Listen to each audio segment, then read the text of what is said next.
aí o Corinthians recorreria a uma segunda instância.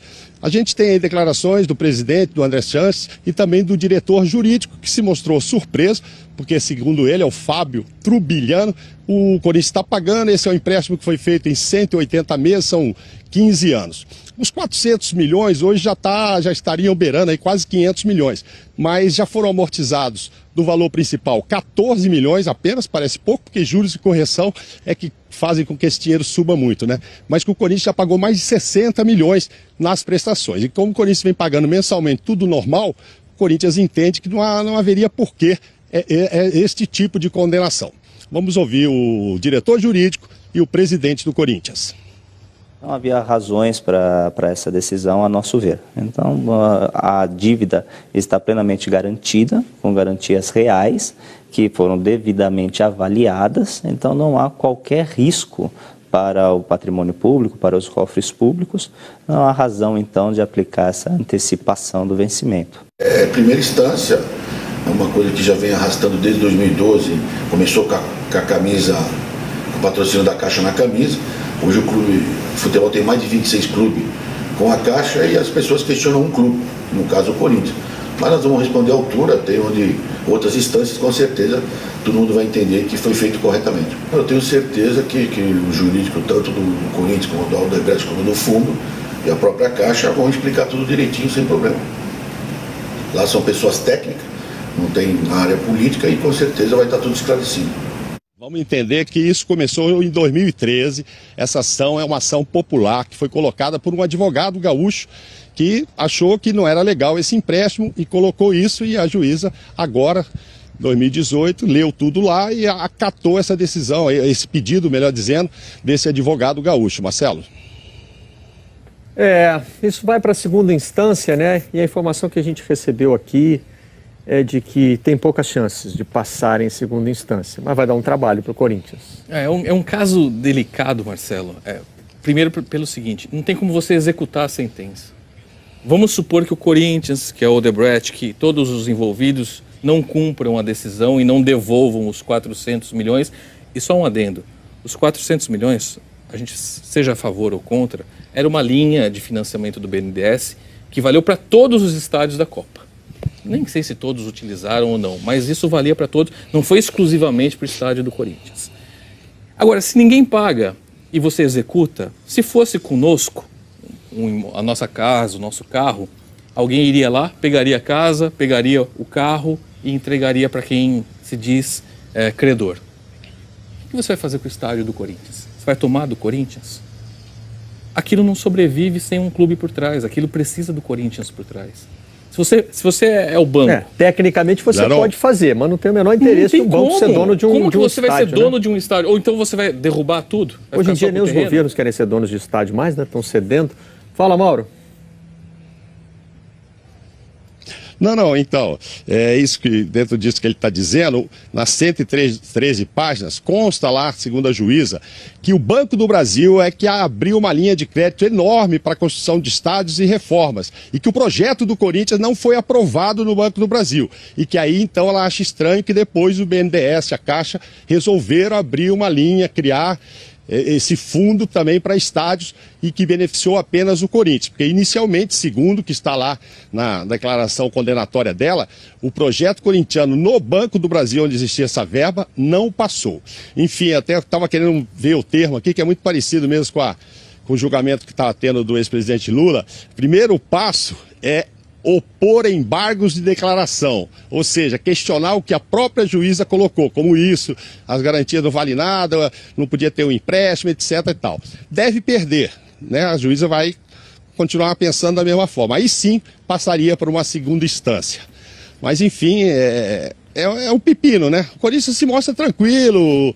O doutor Flávio aí disse que não vai acontecer nada e tal, porque vem pagando mensalmente. Porque se não tivesse pagando, nesse exemplo aí, dado pelo Vilarão, evidentemente que ia lá e tomava o imóvel. Mas ela coloca lá também que o BNDES não tem o menor interesse em que ele não pague e que o BNDES, que não tem nada a ver com o time de futebol e estádio, faria com a Arena Corinthians. Exatamente, vai pegar lá para fazer o quê? Então ela quer o dinheiro vivo. Pois é, Mauro, mas eu acho que assim, o pior que pode acontecer para o Corinthians é atrasar a renegociação da própria dívida do estádio. Mas o Corinthians fica tranquilo, se mostra tranquilo, porque ele sabe que o estádio só se viabiliza, de uma forma ou de outra, com a presença dele, Corinthians. Não existe solução viável para um estádio como aquele sem um clube de futebol por trás. Não, mas assim, a minha preocupação é que uma coisa possa atrapalhar a outra. Se você consegue tratar de cada coisa no seu canto, aí tudo bem, porque a prioridade hoje do Corinthians me parece ser renegociar a dívida do estádio. Isso hoje é o que engessa o Corinthians. Mas ele tem feito isso. O torcedor do Corinthians pode dizer assim, não, a prioridade é um camisa 9. Mas o camisa 9 depende da renegociação da dívida do estádio. Depende. Porque assim, o Corinthians hoje claramente não tem dinheiro para investir em jogadores. Tudo que entra está indo para pagar a dívida do estádio e não paga. Essa dívida está aumentando, né? Os juros estão rolando. O Corinthians não consegue cumprir o projeto de pagamento que tinha sido elaborado na gestão anterior do André Sanches. Já se passaram 2 gestões, né? E que só tiveram problemas com o pagamento do estádio. O estádio foi inaugurado no primeiro semestre de 14, um pouco antes da Copa. Então a gente está falando aí quase 4 anos em que se só renegocia dívidas. Esse processo, exatamente, desde que existe o estádio, esse é um processo contínuo. A renegociação ainda não foi boa para o Corinthians. Está piorando. A dívida está aumentando num volume que ela está começando a ficar inadministrável. O estádio hoje custa para o Corinthians mais do que ele custou para ser construído. Ele foi orçado em 8... Mauro, me ajuda aí, que deve ter os números na cabeça, mas o que eu lembro é isso. Foi orçado na casa dos 800 milhões, custou mais de 900 e a dívida do Corinthians é 1 bilhão e 170. Hoje... São juros sobre juros. São juros. Mas, sinceramente, às vezes eu tenho contato com o pessoal do Corinthians e eu não sinto esse tipo de preocupação. Com o tamanho da dívida, se vai chegar a um ponto que ela fica impagável, ou inegociável ou não. Nós estamos falando hoje de um time que conseguiu ser campeão brasileiro com o que sobrou para investir no time, certo? Então, é lógico que isso te dá um conforto. Talvez por esse processo a dívida não está sendo paga como Marcelo, deveria. Essa renegociação...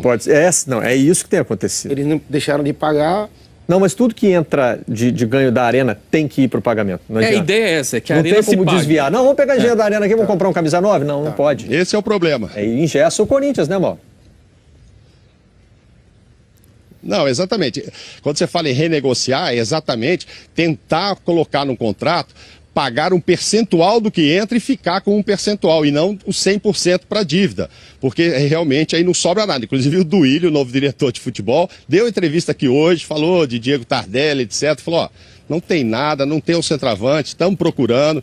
Nem alegou que é falta de dinheiro. Aquele papo, ó, não achamos os caras que a gente está procurando tão caros, agora falaram no Tardelli, não houve conversa nenhuma, mas a verdade é que há muito tempo vem tentando essa renegociação, que é para usar um pouco desse dinheiro que está entrando lá. Se você dividir aí 400 milhões por 180 meses, vai dar 2 milhões e pouco. Não é uma coisa absurda, não é isso. É que os juros vão aumentando. Você vê, devia 400, amortizou 14 do principal. Mas se olhar a dívida toda, já pagou 60 e ela o ano passado estava em 475. Ou seja, hoje deve estar quase 500 milhões. Desse você já pagou 60 e só abateu 14. Mas é isso mesmo, se for fazendo assim, em 15 anos vai morrer.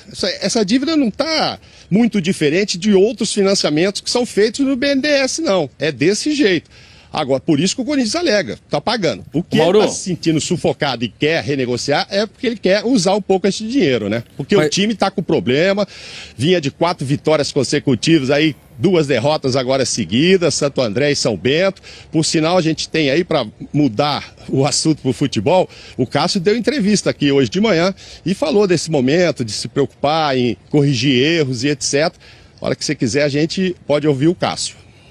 Ouvi-la aí Não, só para aproveitar a presença do Mauro para esclarecer, que dependendo como a gente fala, parece que o Corinthians está todo comprometido com o seu orçamento em razão do estádio.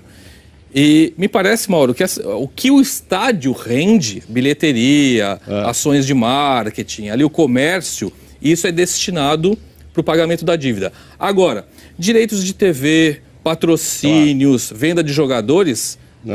são receitas que o Corinthians pode usar na formação do seu time. Futebol pro clube. Isso. É só para esclarecer isso. Não, pode, mas o Corinthians perde comprar uma jogador, renda. vender jogador, todo Perde esse uma dinheiro fonte, fica no uma futebol. fonte. Perde bilheteria, Perde uma perde fonte. ações comerciais do estádio. Exatamente. Perde tudo isso. Tudo que envolve Não o é estádio pouco. não é renda para o Corinthians. Sim. E se você olha o balanço, tem uma consultoria internacional que faz todo ano o balanço dos 20 clubes mais ricos do mundo. Eles fazem lá uma pizza e dividem em 3 tipos principais de ganhos. Um é o merchandising, ou seja, patrocínio de camisa, tudo que você negocia, o outro direitos de TV, e o outro eles chamam de match day, né? Dia de jogo. É tudo o que você arrecada no dia de jogo. Ou seja, é o que você arrecada com o seu estádio. Aí claro, Bilhete, hot dog, refrigerante. mas é o cachorro-quente, é o estacionamento, Isso foi uma das razões que todos os grandes times europeus, até o Bayern, que jogava num estádio, eu cheguei a jogar contra o Bayern, num estádio que tinha aquela pista em volta. Eles investiram em estádio, o Bayern Munique pegou empréstimo para pagar em 20 anos e pagou em 10. Então, aquele estádio que foi para a Copa de 2006. Então, todos os times fora, mesmo os grandes, o Barcelona ele quer fazer uma reforma no estádio. Porque eles entenderam que não dá para só, vou lá na TV e pego o dinheiro, a TV paga e a gente vai sobreviver. Não, e tem um potencial. Não, essa pizza, Juninho, as fatias são iguais. E assim, o clube fatura mais ou menos o mesmo com TV.